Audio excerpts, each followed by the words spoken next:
Mr. Chairman, ladies and gentlemen, first of all, I'd like to express my gratitude to President Nursultan Nazarbayev and all our Kazakh friends for excellent organization of this summit, for warm hospitality, and for chairing the OSCE throughout the year.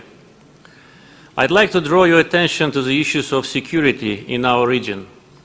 The ongoing armed conflict between Armenia and Azerbaijan continues to represent a major threat to international and regional peace and stability. As a result of the policy of ethnic cleansing conducted by Armenia against Azerbaijanis, 20% of the territory of Azerbaijan is under occupation. 1 million Azerbaijanis became refugees and internally displaced persons on their own land. Armenia continues to occupy not only Nagorno-Karabakh, but also 7 other regions of Azerbaijan.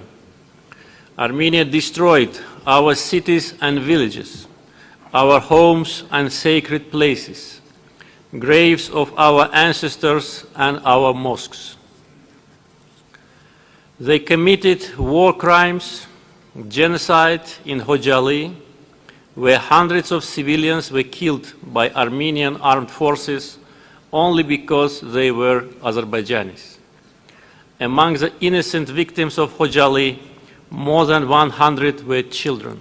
Nagorno-Karabakh is a historic part of Azerbaijan. It is internationally recognized part of Azerbaijan.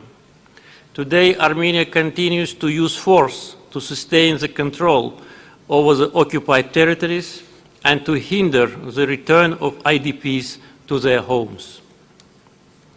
But nevertheless, Azerbaijan was always and remains committed to the peaceful negotiations and still hopes that they will bring results. Solution to the conflict must be based only on the respect to the norms and principles of international law, implementation of 4 UN Security Council resolutions, decisions of OSCE, resolutions of European Parliament, the Council of Europe, and other international organizations.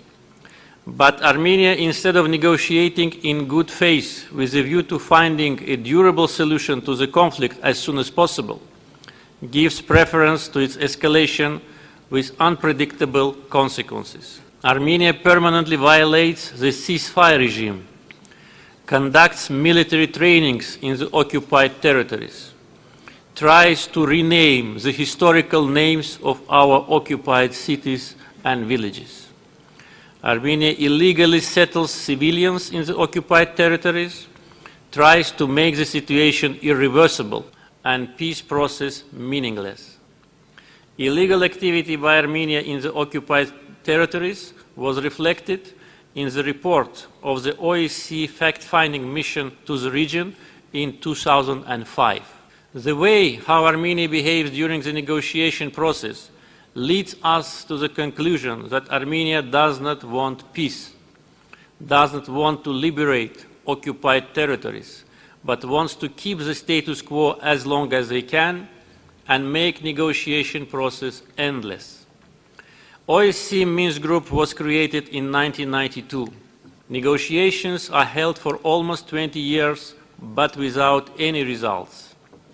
Azerbaijan values the proposals that the Minsk Group co-chairing countries have elaborated over past 6 years within the Prague process.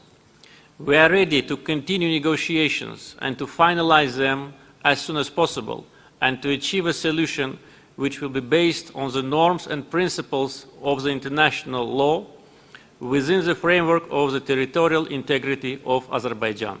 Thank you. Thank you, President Aliyev.